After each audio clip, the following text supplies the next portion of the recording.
Hey, Walt here from StogieReview.com, and I don't even have a working title for these videos. It's kind of like shooting the shit with Walt. It's Wednesday. I'm running home from work. I got to pick up my daughter, and this has kind of turned into the one day during the week where I have a little bit of free time, a little wiggle room to have a cigar, kind of relax in the car a little bit. It's my rest day from the gym. And there's just nothing to do between now and when I pick up my daughter, and then it kind of turns into a hectic day as I have to make dinner and whatnot. But as I mentioned in the first video that I did, which who knows when it'll be posted, I haven't even gotten around to editing it yet. So if you've seen it and you had some suggestions or whatever that I was talking about at the end, I'm not ignoring you. I just haven't even bothered to get it edited and uploaded and posted on Stogie Review. So we're kind of going at this blind, and I really don't know what today's topic's going to be. I'm just going to kind of wing it. So the other day I was at the cigar shop, and lately I've been rummaging through some of my coolers and smoking some of the older stuff that I have, giving some of it away. I like to try to find multiples, you know, smoke one, give one away, kind of get some opinions. And one of the guys from the shop, Scott, was at another shop, and he came across some older stuff. Now, he's aware that I've been smoking a lot of older stuff from my humidors, and he picked up a 601 Black Label, the old EO Brands Black Label, and he brought one in for me. Or not, I'm sorry, not the Black Label, the Oscuro, the green label. And he gave it to me. I thanked him. I stuck it in my humidor. I didn't want to smoke it right then. And this morning, I figured, what the hell, I'll light up a cigar, I'll smoke it on the way to work. It was kind of dark. It was just, I was desperate. So I grabbed the 601 green label out of my humidor. I hop in the car. I remember that I don't have any butane left in the lighter in my car. I haven't picked up a can yet. Run back in the house. I'm kind of like scratching my head. What do I do? I steal my wife's candle lighter. I'm in the car lighting a cigar with this candle lighter, and I smoked that 601, and it was awesome. Really good, great flavor. Went really well with coffee, and I happened to toss the wrapper on my seat when I got out of the car, and I saw it when I got back in the car, and I was amazed. I think it was too dark to notice it then, but how much color transfer you've got on the cellophane. It's just really amazing that it's just that dark there, and you can see where it was folded over. It's considerably lighter. That little tag is actually from the cigar I'm smoking right now. I just stuck it on here. But really, really good cigar. I was impressed. I don't think I've had an Oscuro from the latest lineup from 601. The what's his name? Eric Espinosa. There was some flopping back and forth. First it was Eric Espinosa and Eddie Ortega, hence EO Brands. Then Rocky Patel had it. Then Eric bought it back from Rocky, and I don't know who's making it where or any of that stuff these days. I'd be interested in trying the latest blend, but the originals, man, these things are awesome. If you can find these or the blue labels, it's just stellar cigars. Really, really good. So right now I'm smoking The King is Dead. It's, I don't remember the format. It's kind of an in-between size. It's not quite a Lancero, but it's larger than a Corona. And I first smoked this cigar, I had the Lancero when I first had it. I was at JM Cigars. We were doing a cigar crawl through my local shop, Sir Stogie's. A whole bunch of us piled into a van. We hit up a bunch of different shops. And when we got to JM's, they have a pretty big humidor. And I think I must have made 3 laps. Couldn't decide on what I wanted to smoke. And Jay, one of the guys that I was with, recommended trying some of the Caldwell stuff. So I picked up a Long Live the King and a King is Dead. I smoked the Long Live the King right away. Was just super impressed with it. Of all the cigars I smoked that day, that was probably the most interesting of the bunch. It just kind of stood out. It was the first time I had it. It smoked really well, great flavor, really impressive. And then I saved The King is Dead for a few days later. I lit it up, smoked it. Wasn't quite as good as the Long Live the King, but I'm trying it again. My local shop, Sir Stogie's, recently brought them in, and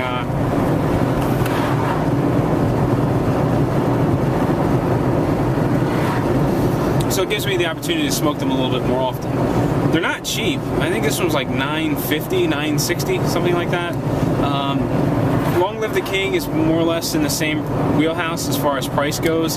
It's in the mid to high nines. Caldwell also has some other stuff like Blind Man's Puff or something like that, or Bluff, or I don't know. I haven't tried it yet. I think he's got one other one from Caldwell. The price point is a bit lower. From what I understand, it's I don't know. This is like their upper tier line or something like that. These other cigars are kind of a step down. Haven't smoked them yet. I'm hearing decent things about them, but I just haven't got around to buying one and smoking it. So the King is Dead is pretty good. I still like Long Live the King better. It's a really solid cigar. Medium bodied, has a heavy, like woody and nutty flavor profile to it. It's a little on the bitter side. It's not really what I would consider a creamy cigar. It's just mildly dry. But all that stuff just kind of works. I kind of wish I had a cup of coffee to go with it. But I really don't have time to stop anywhere, and there's really no place on the way home. So we're just going to be pairing this one up with water. Aside from that, really hasn't been a whole lot going on. My local cigar shop is doing another cigar crawl on December 5th, and I'm really looking forward to that. I had so much fun on the first one that I was really pumped to see them schedule another one. The interesting thing about that, by the way, is that my local cigar shop did not set it up. The regulars from the shop set it up. It's a very unique shop in the sense that if you picture a mom and pop cigar store, this is it. I mean, it doesn't get much more mom and pop than this. Tim and Sandy own the place. It is in an old factory building. It's a 3-story brick building. The first floor is the cigar shop. The private lounge is in the back. The second floor is where they have a flag and banner making business. And the third floor is where they live. So when Sundays roll around, all the members that have signed up for the private lounge get free lunch and free drinks. And 9 times out of 10, Sandy is up on the third floor cooking some sort of homemade dinner, and it's not so much dinner, but lunch, dinner kind of food, and it's always really good. It's never very healthy, but it is very good food, and it's really nice that you have that kind of homemade, just warm kind of vibe going on at the shop. It's really cool, and the members really like to give back to the owners for everything that we get, everything that they do for us. So a couple of the members actually set up that first crawl. The owner hung up flyers for it in the lounge. We filled up a 15-passenger bus in no time at all, and it was minimal cost. It cost us like $20. Everyone kicked in $20. It covered the van rental. Now we're doing it again. The cigar shop is actually handling it this time because he's getting multiple shops involved. I think there's 4. He'll be hanging back this time. Last time he actually went with us, so that he can greet all the other shops that come through. And we're on a rotating basis, so everyone kind of leaves one location to travel to another shop, and then 2 hours later we leave, we travel to another shop, that sort of thing. The first time we did it, it wound up running long. I think we got back at almost 11 o'clock at night. It was a long day. It was an expensive day. This time around, we're cutting back. I think we're trimming up 1 shop. Instead of doing 5, I think we're doing 4, and we're tightening the time frame a little bit, and then we're going to eat at your home shop. So all said and done, it's still going to cost us $20.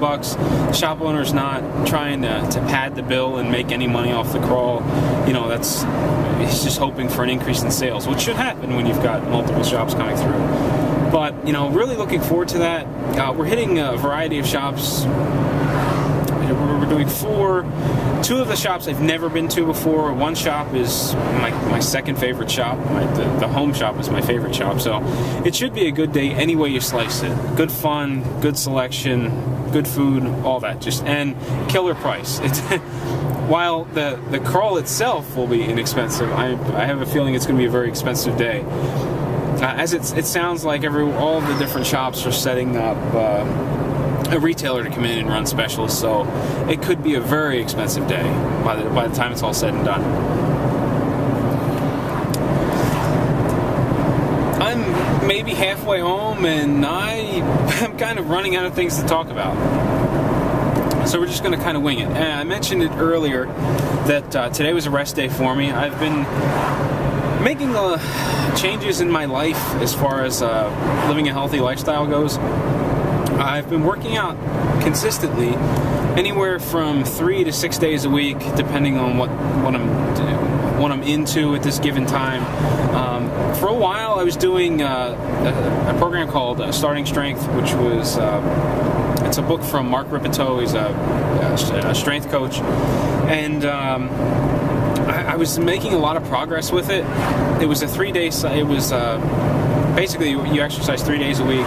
I was folding in cardio to that, so 3 days a week went to 6 days a week, and I ended up hurting my Achilles tendon, which dropped it back down to 3 days, kind of limited it. I hit a wall after a few months, and I kind of changed up the workout routine. Right now, I'm on a 4-day cycle. Generally on Monday, I'll do leg work, which is basically a shit ton of squats, just a lot of different squat variations, the bulk of which are done with a barbell. Low bar back squats is what I like to do, and then there's some squat variations further on in the routine, just a lot of squats. It's interesting because generally when you work out hard, you get some muscle soreness the day after. When I do lower body workouts like this, usually the day after, there's just minimal soreness. Today is Wednesday, it's been 2 days. I'm more sore now than I was yesterday. So it's kind of an interesting thing going on. My ass is kind of sore from all the squatting. My quadriceps are sore, my hamstrings are sore. So it was a really solid workout. Yesterday, I was supposed to do a chest workout, chest and arms. I just got way too busy. Wasn't able to make it to the gym. As I mentioned earlier, Wednesday is my rest day. I'll probably hit the gym tomorrow to make up for the chest workout that I missed yesterday. Then Friday, I usually do back exercises, some ab stuff. It's a lot of deadlifting and stuff. Saturday, I'll do shoulders. Sunday, we'll see how I feel. Sometimes the day I'm supposed to rest, I wake up feeling great. I want to go hit the gym, go do something, be active, even if it's just light cardio. And then I wind up just going and doing it. But we'll see how it goes this week. I've got just so much going on. I'm not quite sure how I'm going to fit it all in unless I get to the gym at like 4:30 in the morning, so that everything else can stay on track.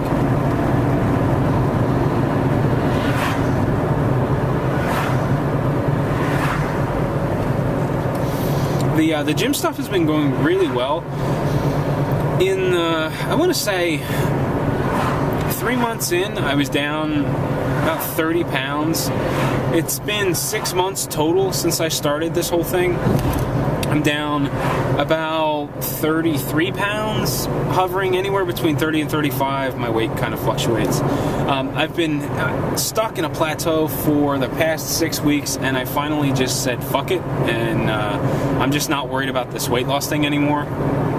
Initially, my focus was, I got to shed pounds. I got to drop weight. This is what's going to make me happy. This is how I'm going to get healthy. I'm going to cut weight, and that'll make me happy. That'll make me fit and all this. And it's not necessarily right. I was down 35 pounds at my lowest during all this, and then I just hit a wall. My weight wasn't going anywhere, but my training was changing more towards strength. So I was doing a lot more volume in the gym. My cardio kind of dropped off after I hurt my Achilles tendon. Then after that, I had an issue with my back. So strength played a major role. Cardio kind of tapered off, and my weight has been kind of bobbing ever since. And despite my weight not changing, a lot of other things are changing. My pants are falling off me. I had to go out. About a month ago, I went out and I bought a new pair of pants. The weather was starting to change. It was time to put away the shorts and break out the jeans. And my jeans from last year were like swimming on me. So I went out and I bought like 2 more pairs of jeans in a smaller size. They were a little bit loose, but I didn't really want to squeeze into the size down underneath those. But now the pants that I bought are falling off me. I'm going to have to go out and buy smaller pants yet. So things are happening. My weight is not moving, but you know, I'm trimming up. I'm getting more muscular. That kind of thing has been kind of interesting. So I'm just trying to keep the whole weight loss thing out of my mind, because I've just got so much other stuff going on with the gym. I'm definitely getting stronger. The weights on the barbell are going up, so that's the right direction. So who cares what the scale says at this point? I'm pretty happy just getting stronger and seeing muscle definition and being able to push more weight, more reps, that sort of thing. It's that is kind of where I'm finding the happiness in all of this. The exercise is actually becoming very fun. It's something I enjoy doing, and it's become my quiet time. You know, I get stressed out from work. I've got a daughter that's involved in sports, and you know, there's a lot of running around and a lot of stress involved. But you know, when I get to the gym and when I'm there for 2.5 hours, it's just nice. You know, I forget about everything else that I've got going on, and I kind of just focus on me and pushing myself and challenging myself, and it's been working out really well. I'm trying to incorporate in a little bit more cardio, try to, I don't know, maybe make the scale move a little bit, but right now it is just not primary in my mind. I'm focused on getting stronger, and it's kind of paying off dividends at this point.